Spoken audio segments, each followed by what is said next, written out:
हिंदुओं के सबसे बड़े धर्मगुरु शंकराचार्य स्वरूपानंद सरस्वती का निधन हो गया है। 99 साल की उम्र में उन्होंने मध्य प्रदेश के नरसिंहपुर जिले में अपने आश्रम में अंतिम सांस ली। स्वामी स्वरूपानंद सरस्वती ऐसे धर्मगुरु थे जिन्होंने स्वतंत्रता संग्राम से लेकर आजादी के बाद देश के हालात देखे और उन पर खुलकर अपनी राय व्यक्त की। स्वरूपानंद सरस्वती आजादी के आंदोलन के दौरान जेल भी गए। आइए देखते हैं स्वामी स्वरूपानंद सरस्वती के जीवन से जुड़ी हुई 7 कहानियां। जगत गुरु शंकराचार्य श्री स्वामी स्वरूपानंद सरस्वती जी देश के 2 मठों द्वारका एवं ज्योतिर्मठ के शंकराचार्य रहे। स्वामी स्वरूपानंद सरस्वती का जन्म मध्य प्रदेश राज्य के सिवनी जिले के जबलपुर के पास दिघोरी गांव में ब्राह्मण परिवार में हुआ था। उनके माता पिता ने उनका नाम पोथीराम उपाध्याय रखा था। महज 9 साल की उम्र में उन्होंने घर छोड़कर धर्म यात्रा शुरू कर दी थी। इस दौरान वो उत्तर प्रदेश के काशी भी पहुंचे और यहाँ उन्होंने ब्रह्मलीन श्री स्वामी करपात्री महाराज वेद वेदांग से शास्त्रों की शिक्षा ली।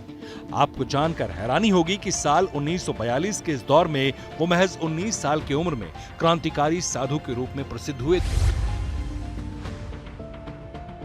जगत गुरु शंकराचार्य का 99वां जन्मदिन 3 सितंबर को ही हरियाली तीज के दिन मनाया गया था। एक तरह से शंकराचार्य शतायु हो चुके थे। 3 सितंबर को आश्रम में जगत गुरु शंकराचार्य का भव्य जन्मोत्सव मनाया गया, जिसमें मध्य प्रदेश के पूर्व मुख्यमंत्री कमलनाथ ने भी शिरकत की थी और महाराज श्री का आशीर्वाद लिया था।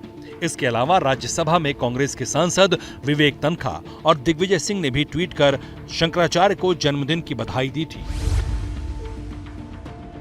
शंकराचार्य स्वरूपानंद सरस्वती ने 9 साल की उम्र में अपना घर छोड़ दिया था, जिसके बाद उन्होंने भारत के प्रत्येक प्रसिद्ध तीर्थ स्थान और संतों के दर्शन करते हुए काशी पहुंचे।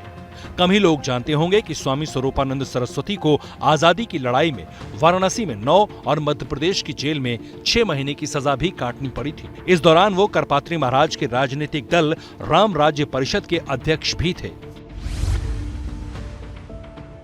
स्वामी स्वरूपानंद 1950 में दंडी सन्यासी बनाए गए और उसके 31 साल बाद यानी 1981 में उन्हें शंकराचार्य की उपाधि मिली। 1950 में ज्योतिष पीठ के ब्रह्मलीन शंकराचार्य स्वामी ब्रह्मानंद सरस्वती से दंड सन्यास की दीक्षा ली और स्वामी स्वरूपानंद सरस्वती नाम से जाने जाने लगे।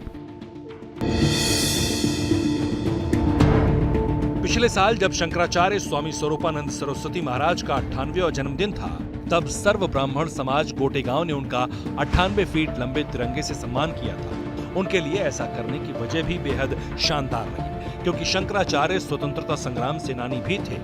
देश की आजादी में उनका योगदान था। अंग्रेजी शासन के खिलाफ लड़ाई की वजह से उन्हें जेल में कैद भी किया गया था। शंकराचार्य स्वामी स्वरूपानंद सरस्वती ने अयोध्या में राम मंदिर के भूमि पूजन के मुहूर्त पर सवाल उठाए थे। उन्होंने कहा था कि राम जन्मस्थली पर मंदिर का निर्माण भव्य अंकोरवाट की मंदिर शैली में होना चाहिए, मगर इसमें परेशानी अयोध्या में स्थित उस गर्भगृह की है जो संकरी गलियों में मौजूद है। वेदों में कहा गया है कि भूमि पूजन का शुभ मुहूर्त होना चाहिए। इन दिनों देव शयन पर है, कुछ शुभ कार्य नहीं किया जाता। ये काम 2 महीने बाद भी हो सकता था, जब देव उठानी ग्यारसी हो जाती।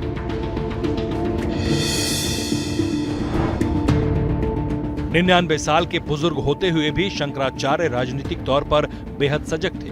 शंकराचार्य स्वरूपानंद सरस्वती हर रोज तेज रोशनी में सहयोगियों की मदद से 2 घंटे अखबार पढ़ते थे। राजनीतिक वजहों से शंकराचार्य कई बार विवादों में भी घिरे। शंकराचार्य होते हुए भी उन्हें राम मंदिर विरोधी तो कभी कांग्रेस समर्थक शंकराचार्य कहा गया। हालांकि शंकराचार्य का तर्क ये रहा कि अगर उन्हें धर्म के इतने परम पद पर बिठाया गया है, तो सही और गलत का भेद करने में उनसे कोताही की उम्मीद भी करना गलत है। अपने शहर, अपने प्रदेश की ताज़ा खबरों के लिए लाइक करें, शेयर करें, सब्सक्राइब करें और हाँ, बेल आइकन दबाना ना भूलें, क्योंकि खबर हमारी, फैसला जनतंत्र का।